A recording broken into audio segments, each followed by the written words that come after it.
From the New York Times, I'm Michael Barbaro. This is The Daily.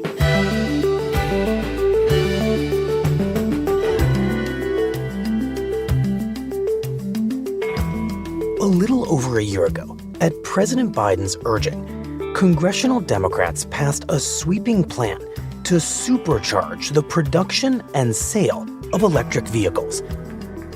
Today, my colleague, Jim Tankersley, reports on whether the law is actually working.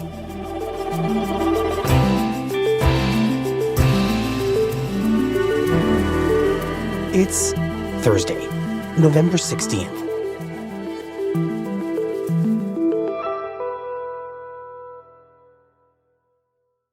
Jim, it's always a pleasure. Thank you, as always, for having me. So we're coming to you because you have been engaged in some old-fashioned accountability journalism. You've been trying to understand whether President Biden's signature climate bill is doing what it was designed to do. So tell us what you found. I found a lot. So the climate bill, which you might recall was called the Inflation Reduction Act. The Inflation Reduction Act invests $369 billion to take the most aggressive action ever in confronting the climate crisis. It's the biggest climate investment in American history. And one of the centerpieces of that climate investment was to try to accelerate America's transition from what we might think of as regular gas-guzzling automobiles to electric vehicles. Mm-hmm. American auto companies, along with American labor, are committing their treasure and their talent, billions of dollars in investment to make electric vehicles and battery and electric charging stations all across America. Made in America. All of it made in America. And what a team of colleagues and I set out to find was, is that happening? Has the transition really been helped along by all of the tax credits in this bill and in the Biden agenda that are meant to push EVs forward? Got it. And just in short, what's the answer to that question? So the short answer is the law is trying to do two things at once. It's trying to have more electric cars and trucks made in America. Mm-hmm. And on that, we can say unquestionably it's a success. But it's also trying to get more Americans to buy electric vehicles. And on that, not so much, at least not yet. And that, of course, feels important because if you can't convince Americans to walk into a car dealership and buy an EV, then what's the point of developing a system for manufacturing them in the country? So let's start, though, by focusing on how this law is working in getting EVs made in America. So the law includes what are very powerful investment incentives for what is truly every step along the path of manufacturing an electric vehicle, like starting from pulling the most important materials for an EV out of the ground and ending with recycling those materials once a battery has lived its full life and needs to be returned to something else. So start with the very beginning, this battery, and walk us through how the incentives touch almost every point of the process.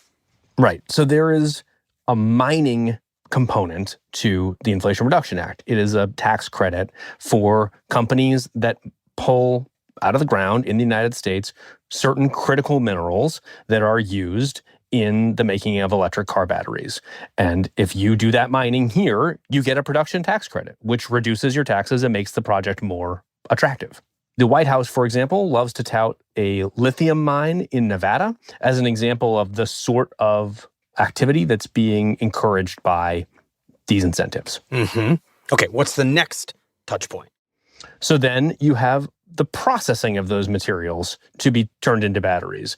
And there you see a bunch of other investment across the country, including in North and South Carolina. Again, because there are tax credits that incentivize companies to set up mineral processing facilities to turn those raw materials into what you need to make batteries. And of course, that means there are new jobs in the Carolinas as well. Exactly.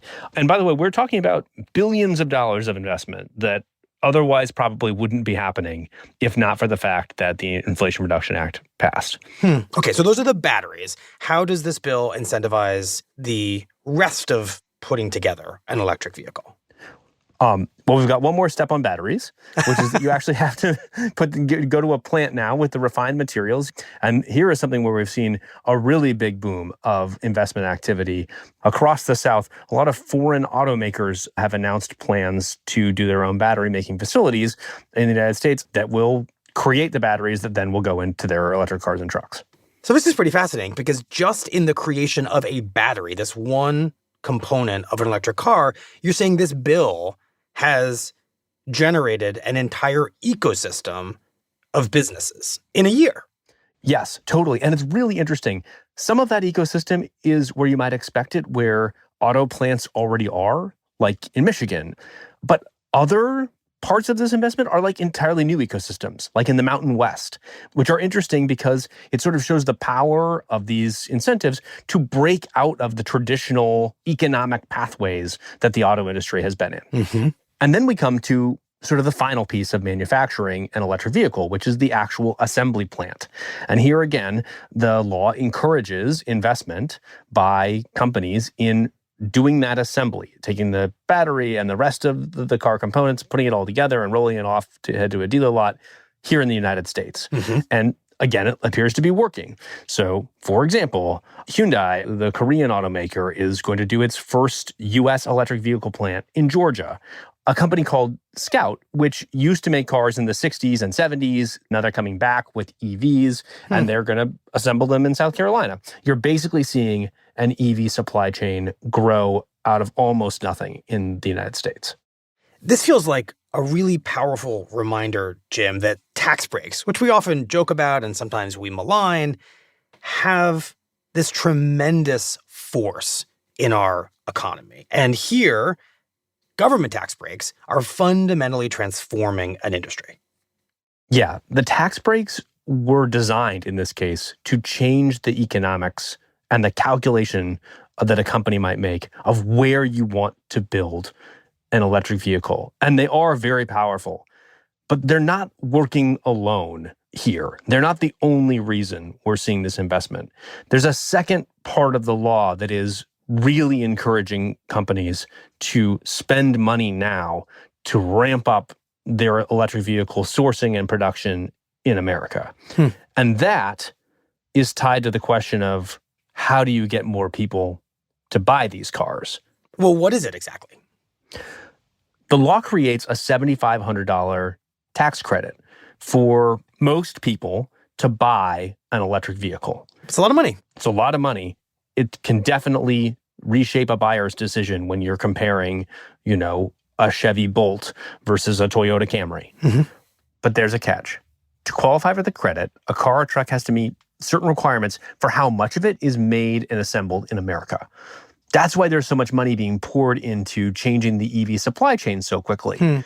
Because if you're an automaker and you want your vehicle to be able to get that big advantage of the government just throwing money at customers to buy an EV, you have to meet those made in America requirements, which means you need to be investing. And the requirements get tougher every year, so you need to keep building out your supply chain so you can keep meeting the requirements. It's sort of a long-term strategy with the goal being you have to keep qualifying for the full $7,500 benefit. Mm-hmm. This year is the first year those requirements actually started. And that was pretty fast. The law just passed in 2022. So a lot of cars were just sort of left out in the cold. They didn't qualify for the full credit because their automakers hadn't had time to build up their supply chains. That means that customers weren't able to get the $7,500 each either. And so that's sort of why the law right now is doing a lot less to incentivize people buying EVs than it is to incentivize companies investing in making EVs.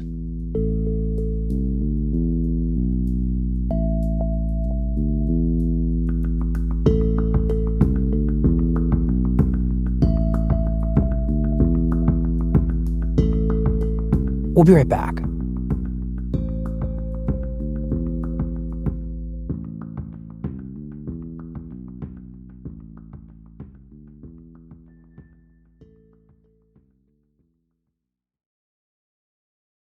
Jim, just before the break, you said that this law isn't doing enough to get consumers to buy electric vehicles, despite this $7,500 tax credit.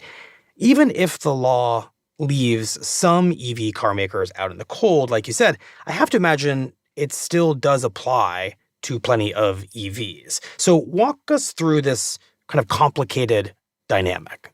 Okay, first off, electric vehicles at the moment tend to be pretty expensive in the United States, which is why, if you want to get people to buy more of them, the government is offering them money. Mm-hmm. That's a pretty straightforward calculation.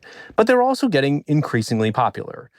This year, the country appears to be on track to buy about 1 million electric vehicles for the first time. That's a big deal. But it's still not very much in the context of the overall car market. Like, it's less than 1 out of every 10 cars and trucks sold in the United States is an EV. And Biden wants that to be significantly higher. And I think when we talk about the incentives not yet working to supercharge that buying market, the easiest way to look at it is that the rate of increase in EV sales actually went down last year after the law was passed.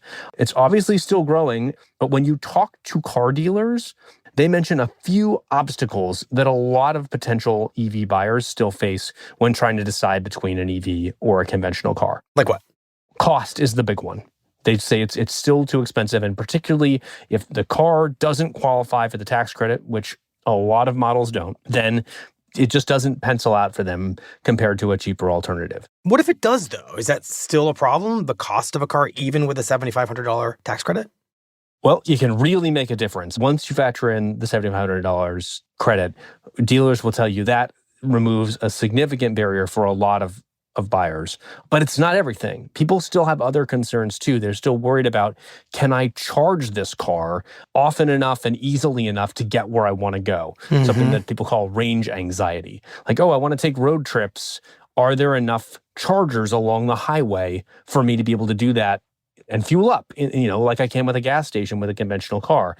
And right now, the government is racing to build out an infrastructure of chargers to expand on the one that's already in the United States, but it's just not big enough yet for a lot of people to feel comfortable. So Those two issues, affordability and range anxiety, combine to make a difficult calculation for a lot of buyers. But when you talk to the dealers, affordability is the big one they come back to. Mm-hmm. They really say that if people have an incentive, it makes a difference. It makes it easier to sell people on the idea of taking a leap and trying an electric car. Got it. So in that sense, one of the law's real limitations, and perhaps it was unforeseen, is that in the early years of this new world, not enough EVs were going to qualify for that difficult to qualify for $7,500 tax credit, and therefore a lot of Americans just couldn't get over the hump, couldn't get to buying an EV.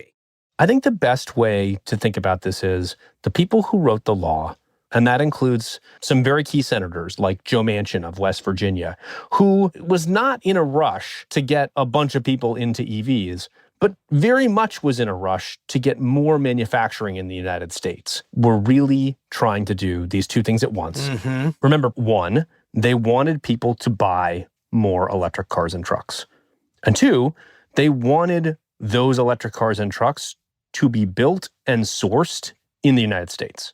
And so by balancing those competing interests, you were almost inevitably going to have this transition period where the buyer side incentive is just not as powerful as it could be once all of the production incentives work their magic and get a full electric vehicle supply chain in America that allows more cars to qualify for the credit.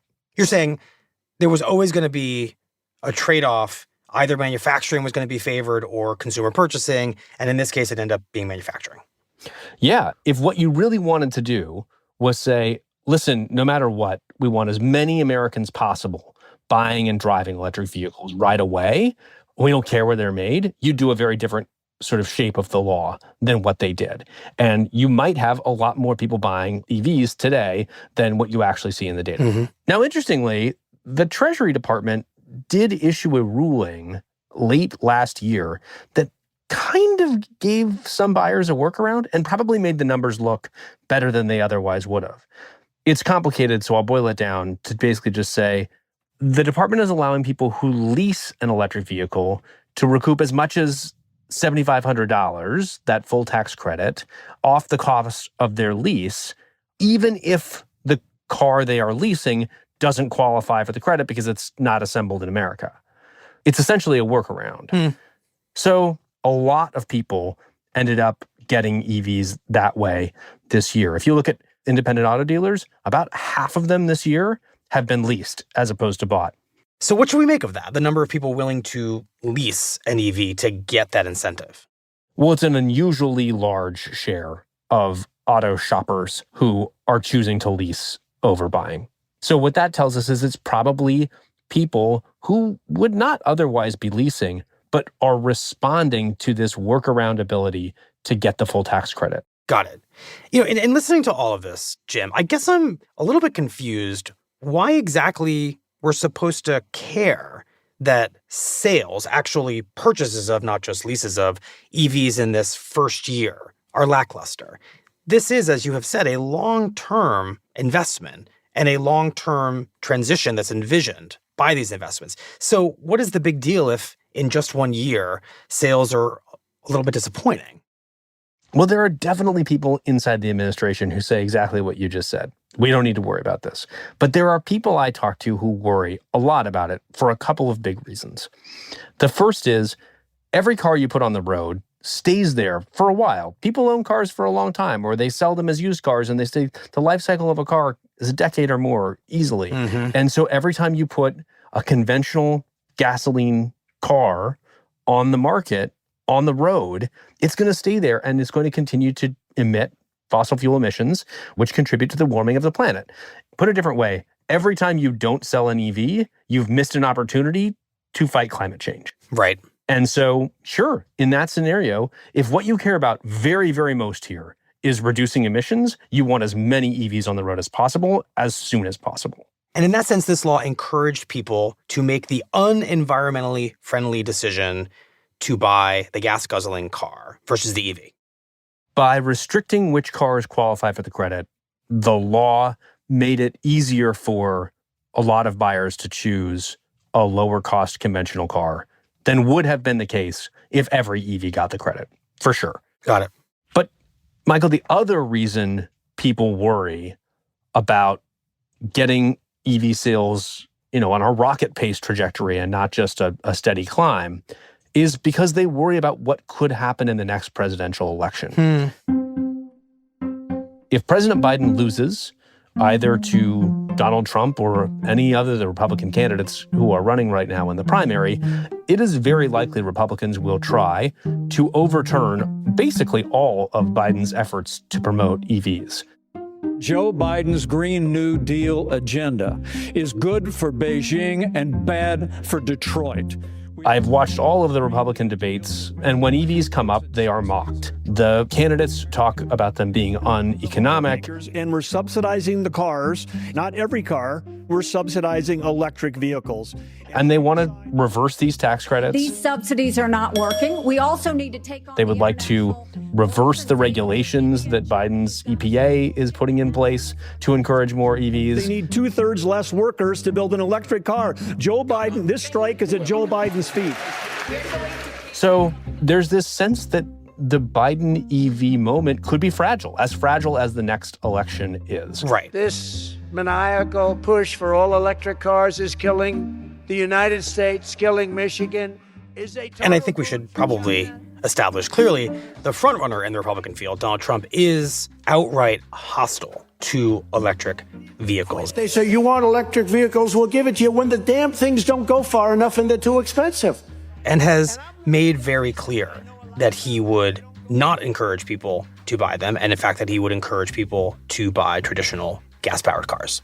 Yes, and we saw when President Trump was in office that he leaned on the automakers, the American automakers, not to transition to EVs. So if you're a person who really cares, for climate reasons, about getting more EVs on the road, you'd much rather they take hold in the market faster and have people demanding them more such that they could survive the loss of that support should a Republican take the Oval Office in the next election.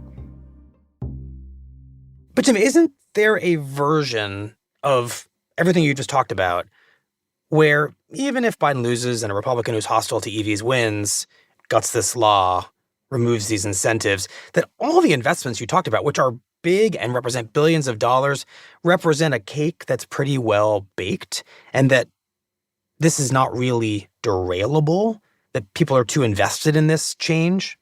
The hope among EV advocates is that this industry will become so quickly and so deeply rooted in the United States that no one is going to be able to reverse that progress from inside the Oval Office. That if consumers drive EVs, buy EVs, they like them. That if regulators in states like California succeed in pushing automakers to make more EVs, they'll just continue down the path no matter what the federal government does. But the real hope here for EV advocates goes back to the first part of this whole equation, that made in America supply chain. And it's about jobs, because a lot of these jobs are going to be created in red Republican areas. And there is this big expectation among the Democrats and their supporters who sponsored this bill that if you build enough battery plants in Georgia and Tennessee, and you put enough people to work in critical mineral mines or in assembly plants, then that will become its own sort of economic gravity and will be difficult for Congress to reverse. And perhaps it will be its own kind of political gravity, because what you're outlining is a world where so many, not just Democratic voters, but Republican voters, independent voters, become invested in the economy of electric vehicles that they might not want any future president to make it harder for those cars to get into the hands of consumers. Everybody could, in theory, become more and more invested in this because the economy is more and more invested in it, and people's jobs are more and more invested in it. Yeah, the simplest way to think about this is a potential congressional vote to reverse these tax incentives.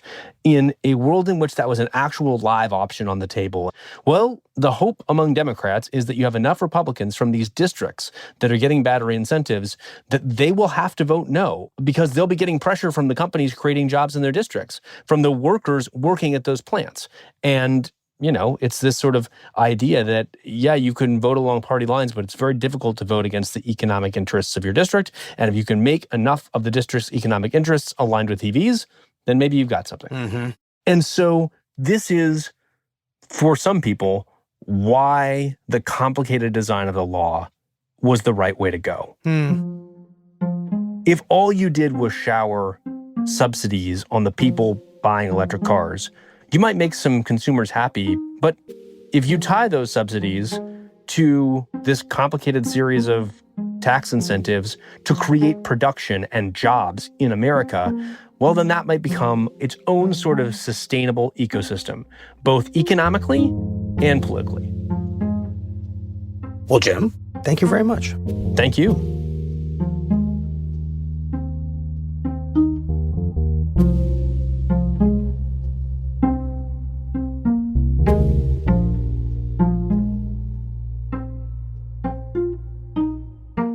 We'll be right back. Here's what else you need to know today. On Wednesday, Israel and Hamas appeared to be closing in on a deal to release a group of Israeli hostages taken by Hamas on October 7th, according to both Israeli officials and Hamas. Under the proposed deal, Hamas would release 50 Israeli women and children in return for the release of 50 Palestinian women and children being held in Israeli prisons.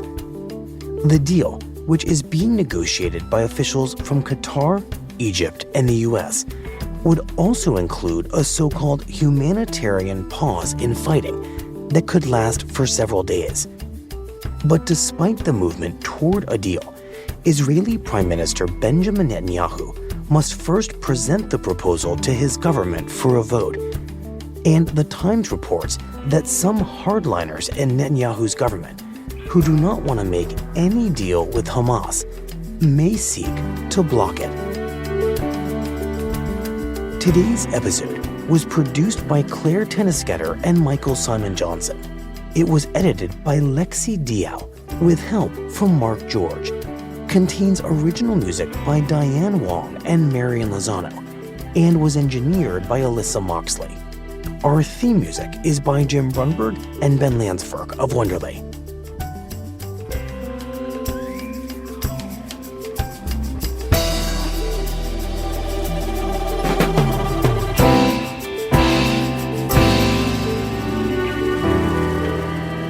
That's it for the Daily. I'm Michael Barbaro. See you tomorrow.